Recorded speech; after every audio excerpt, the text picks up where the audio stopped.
Welcome to the Pulse of HR with your host, practitioners Angela Hooper Minifield and Robin K. Butler, curating conversations from the heart of HR with honesty, equity, accountability, resiliency, and transparency.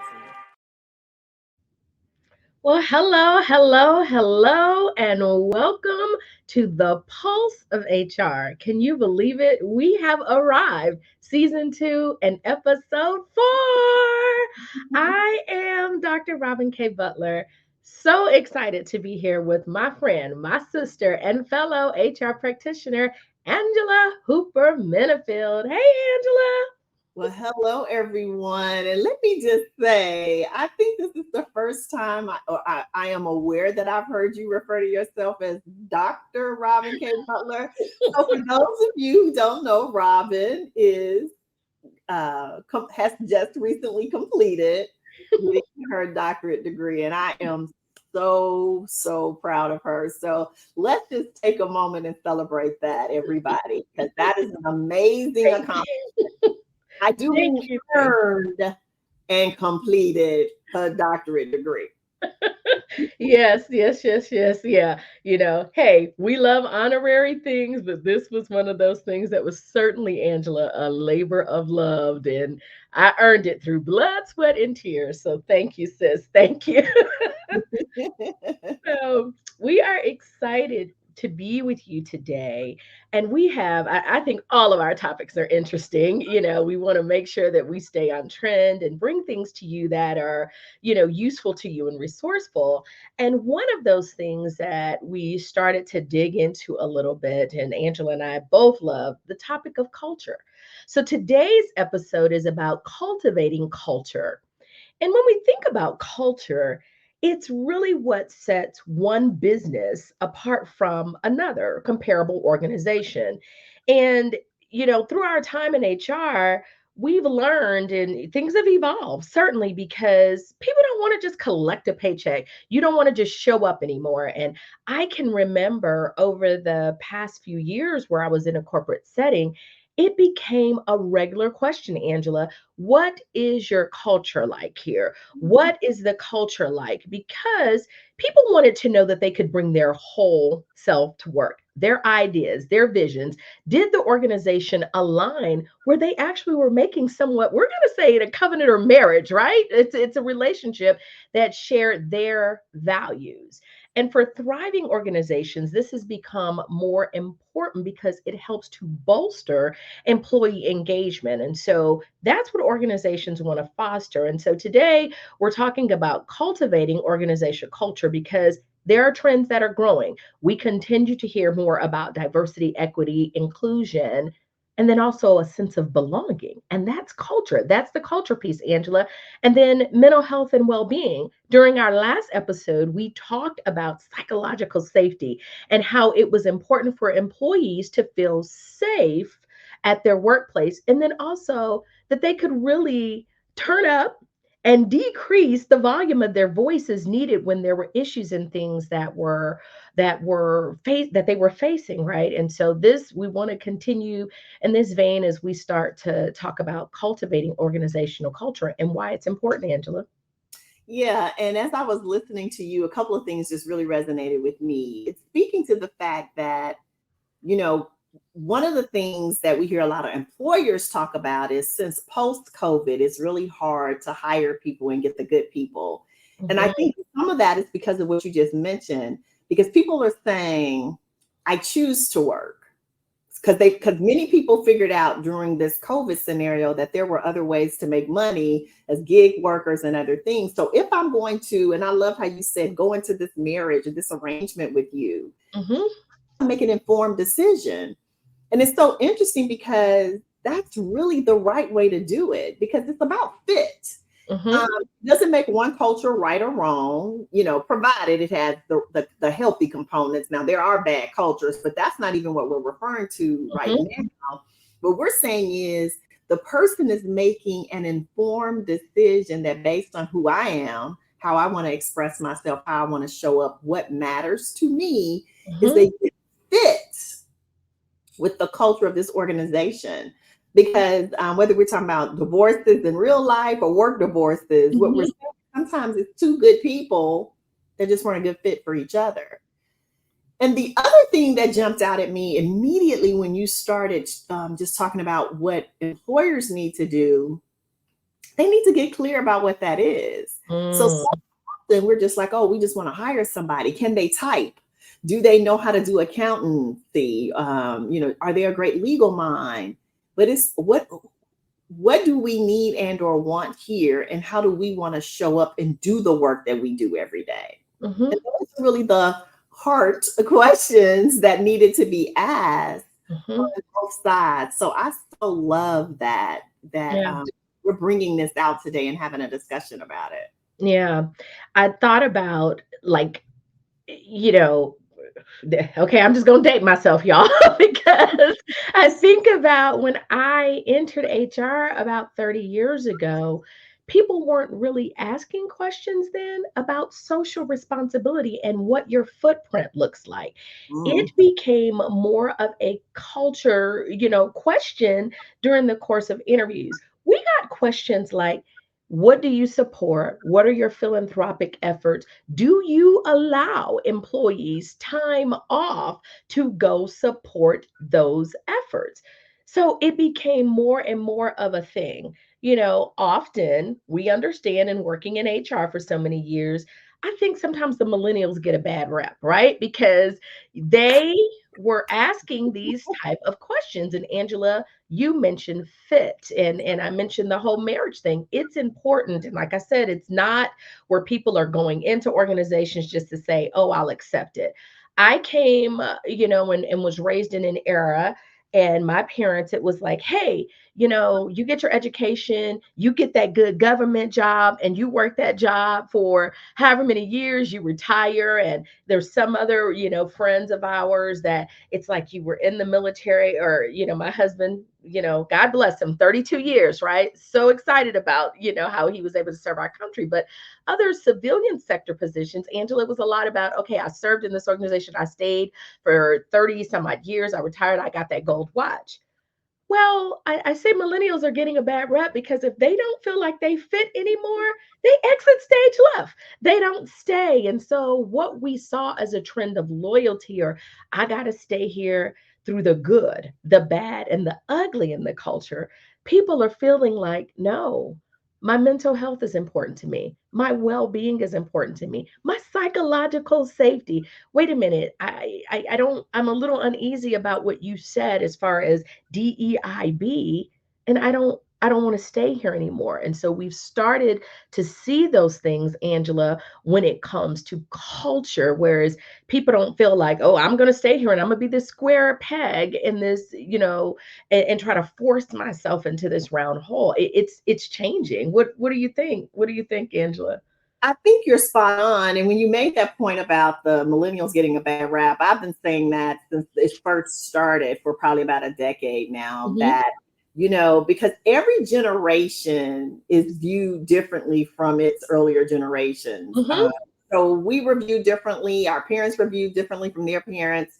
It's just that we live in a space and time because of social media and quick access to information, that these phrasings can catch on. Because one of my favorite shows from my young adult years was Different World, and I still watch the reruns with regularity. And just recently I remember watching the rerun when Kim turned down the scholarship from the, I think it was the soda company, that was going to help her advance her degree and go to medical school, which is why she had to take 3 jobs later, Hmm. because they were vested in South Africa.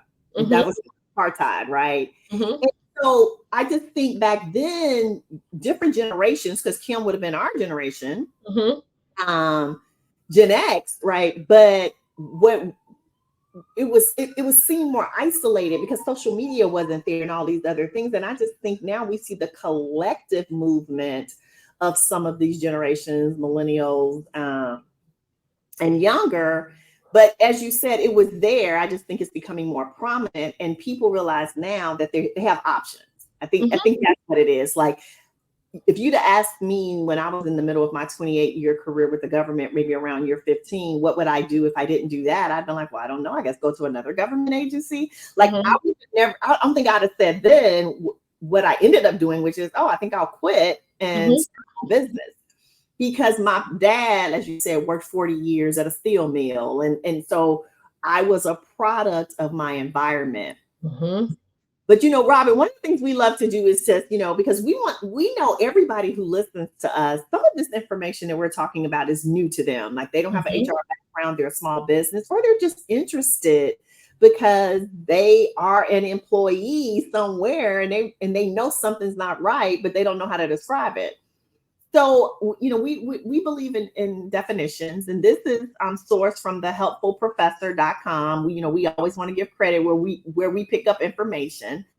And by definition, it talks about company culture is the collection of the attitudes, values, goals, and practices that characterize an organization and its members. It serves as a framework or the underlying framework that guides how employees work and interact, reflecting the company's vision, ethics, norms, and often plays a crucial role. And this is exactly how you started, right? In attracting and retaining talent. I was doing a goal setting exercise with an organization about 18 months ago. And I said, so what's your culture? Tell me, how would you describe your culture?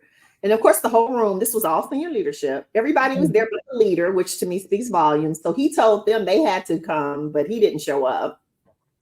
And so the room got quiet. And I said, okay, how about everybody write words on paper? Robin, you would probably be surprised to hear this, but maybe not. But the word that showed up more than any word was gossipy. Wow. But Wow. again, it was the truth. They weren't Mhm. lying. Mhm. But it was interesting because a few people was like, no, I'm gonna tell the truth. Because some people was like teamwork and people was rolling their eyes. Like you can see the all this in the room. Mhm. Mhm.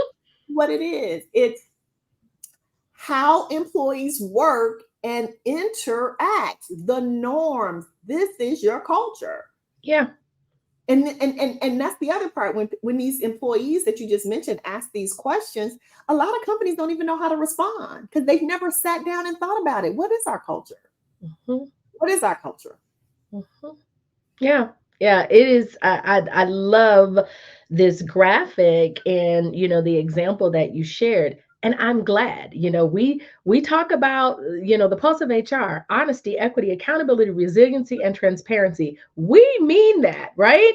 And so that first step, the H, in who we are, honesty, that those employees felt, what, we can't get better if we're not honest. We Yeah. can't get better if we're not transparent because so often, leaders like us go in and facilitators, we do the work, but then we only scratch the surface of Yeah. what's really going on, Angela, because people really don't want to dig deep to really fix it, so I love the work that we get to do, but it's so much easier because we already know, we've discerned, we figured it out, we know, we've been doing this for a little while. Like you said, you were reading body language, sis, and you just The knew. leader wasn't there. The leader wasn't.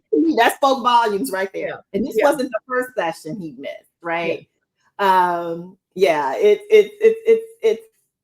It just made me want to be sarcastic and say, so Robin, do you mean I can't fix my culture with one training? Mm. Listen, listen. Yeah, it's important, and I love even the different types that are listed there. Is it purpose driven, right? Are you about purpose? And I think, at the end of the day, I used to love to do focus groups. And Mhm. sometimes it would get a little heated because people at the table, around the table, Angela, didn't always agree, but we set the ground rules for them to really be honest and bring up, well, what's wrong with the culture here?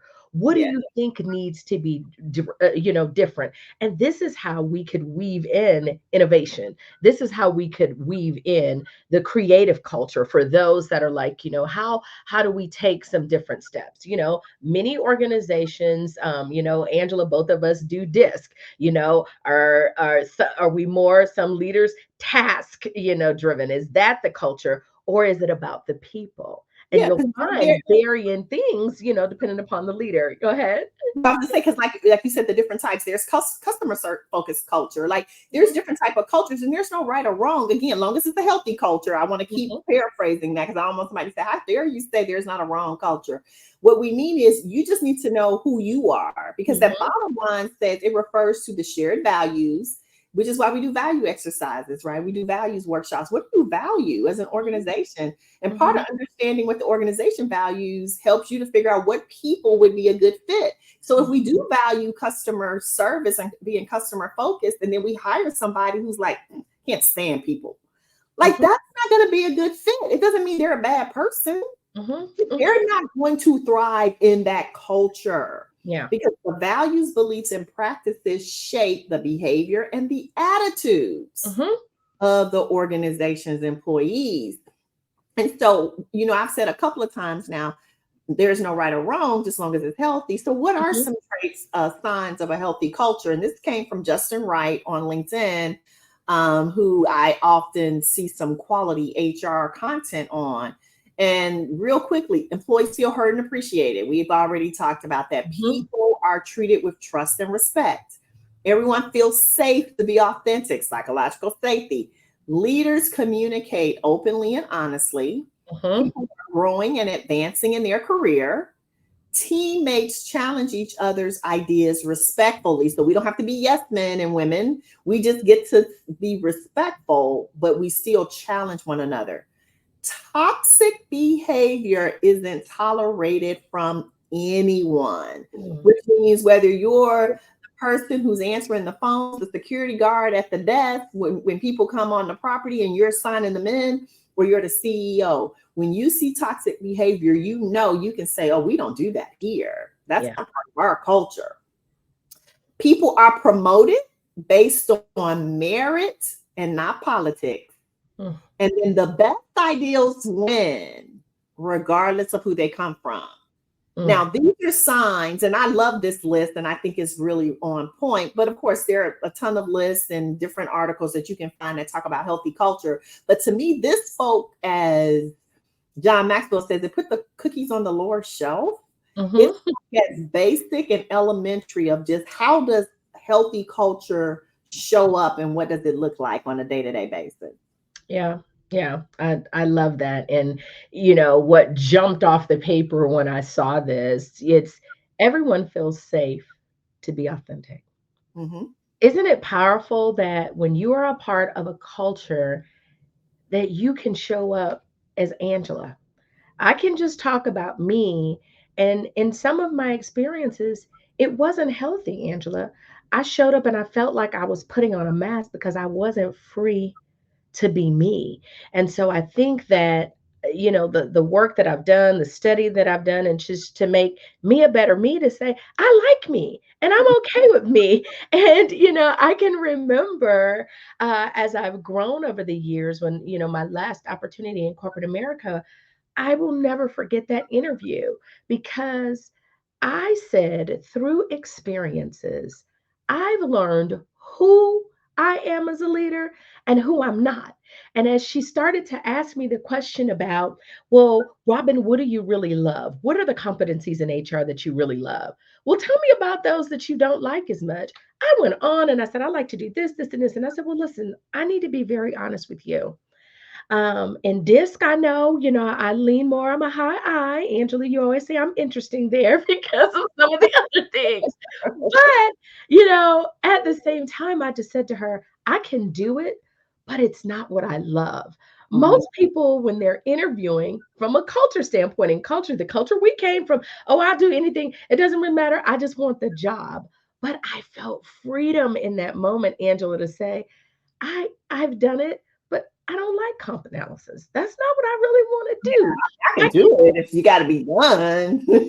but that there's some things, when we talk about the varying areas in HR. And so to me, that was healthy. And I had gotten to a place that I could honestly say, I really like to do this, but I don't want to, do as much of that. It's about choice. And so being safe and authentic, I think that's important when we talk about culture. Yeah. Um, where's my next slide? Okay. So I love that. This I just love. This is from Hmm. HR. And if you don't follow them, I would tell my HR practitioners because they have really good quotes and memes. Hmm. But it says corporate culture is not Blue Jean Friday, a cashew nut dispenser, free sparkling water, a foosball table, or any other perks of the kind. If that's how you define culture, then you've got it all very wrong. Those are cheap perks that don't ignite people's passion. Hmm. Culture is the way people get the work done, how they interact with one another and treat each other, their values, beliefs, norms, and behaviors, and everything in between. With that definition in mind, it's easy to acknowledge that the positive effects for people in business of a strong and good culture compound much faster to ignite people than adding more meaningless perks. Mm, love it. Love it. I mean, like, how many times have you been in a place? People are like, yeah, we're really trying to improve culture. So we've started Blue Jean Friday. Okay. But that's not going to change your culture. Mhm. Mhm. Yeah, it is all about the last sentence.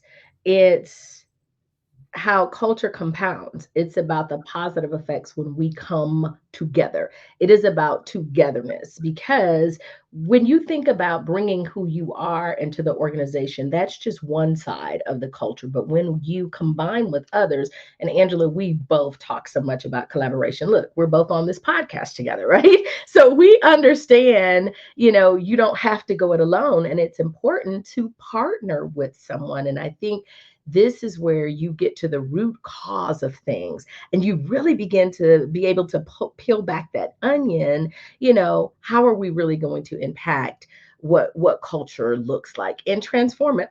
Look at this culture transformation. I was ready for you, girl. I was ready. Love it, love it. Yeah, so we want to leave you with, okay, we've said some things, it's resonated. So how do you do it? And while this is not a training, but here's Mhm. some key points. And I did not give credit here, but it will be in the notes. My apologies, it's not on the slide footnoted.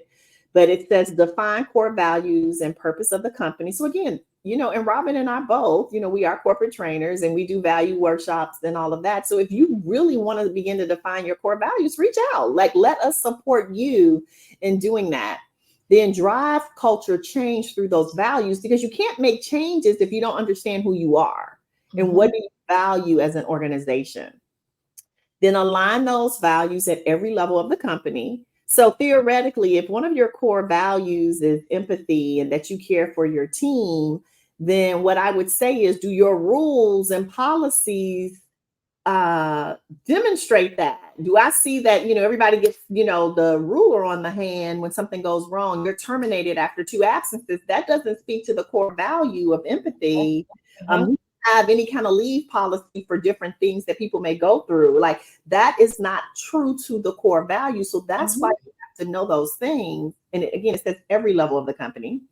And then last but not least, implementation. So it's work, but it'll be some of the most rewarding work you'll ever do, and it will show up and transcend beyond anything you can actually say. Because we've all heard that quote where, like, I can show you better than I can tell you. Like, actions better than words. So it's not just about putting words on a piece of paper. It's really about driving that change through those values at every level of the organization. Mhm. Oh yeah. Yeah. I love it. I love it. I love it. And I love how, you shared, starting with the definition, then moving to implementing and how you're going to do that. So I love, love, love, love this slide. So well, Angela, is it about that time? It's that time. It's that time. So we love to introduce what we call, hard topics. Many of you may have heard of them as hot topics, but in keeping with the theme of who we are at the Pulse of HR and HR practitioners, we love to bring topics to you centered around honesty, equity, accountability, resiliency, and transparency. And so this week's hard topic comes to us in the vein of something that someone may say is a little bit of toxic culture, perhaps. In the news now trending, you may have recently seen the resignation of our Miss USA. And then within a couple of days, also the teen Miss USA also left. And they said that there are hidden messages about being silent. And this is a culture issue, Angela, that's there.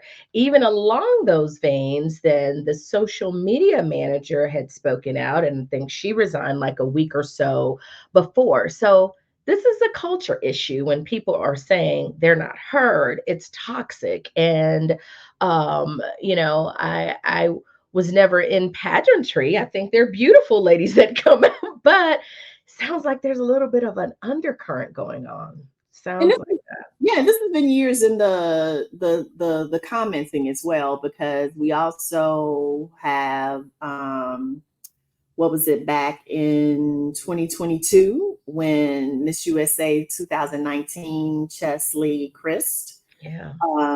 committed suicide, and her mother began to speak out about her journey.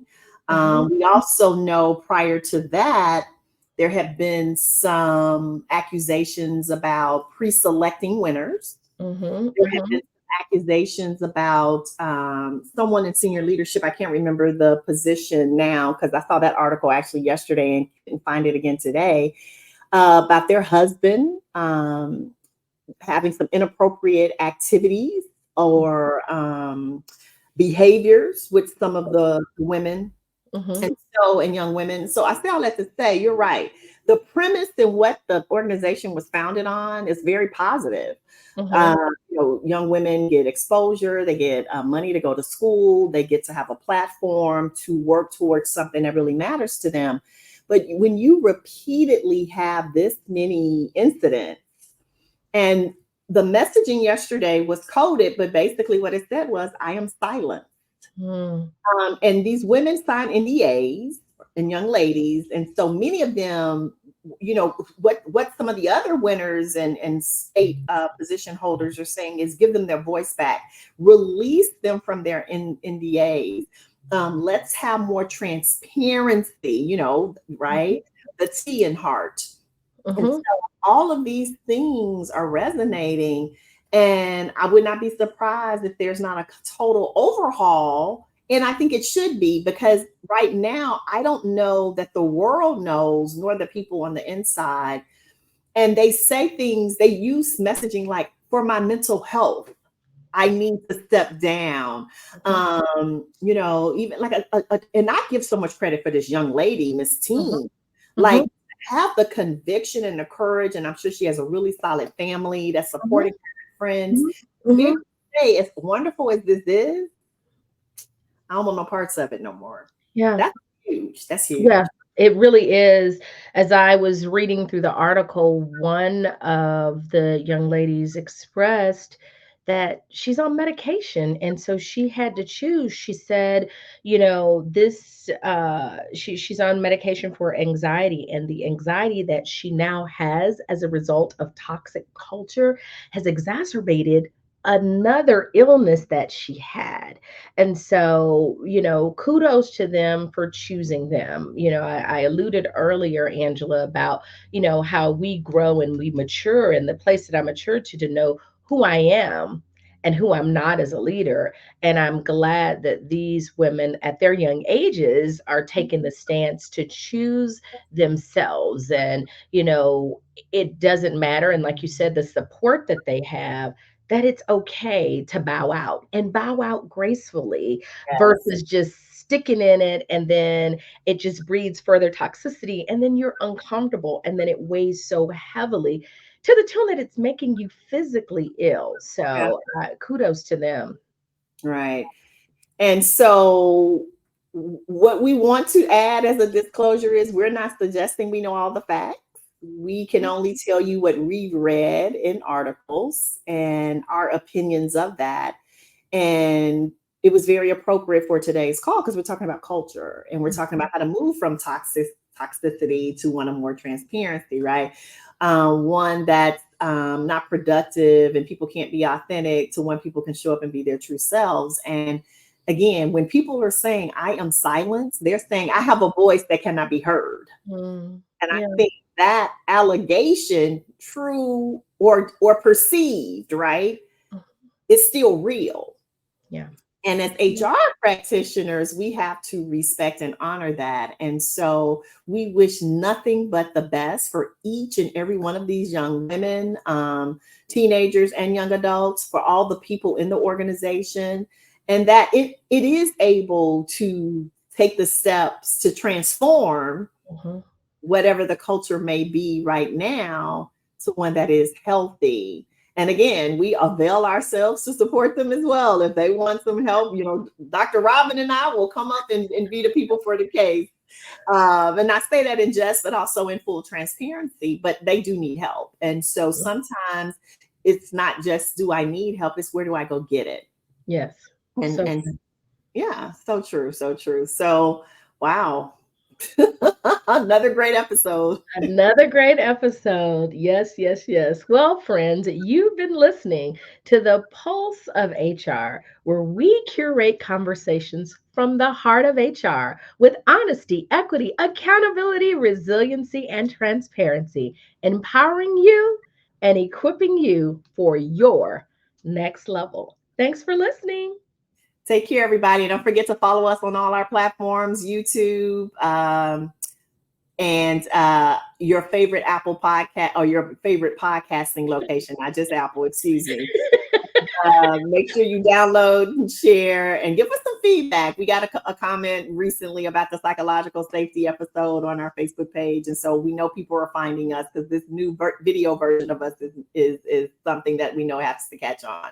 So take care and we'll see you next time. Take care, everybody. Welcome to the Pulse of HR with your hosts, practitioners Angela Hooper Minifield and Robin K. Butler, curating conversations from the heart of HR with honesty, equity, accountability, resiliency,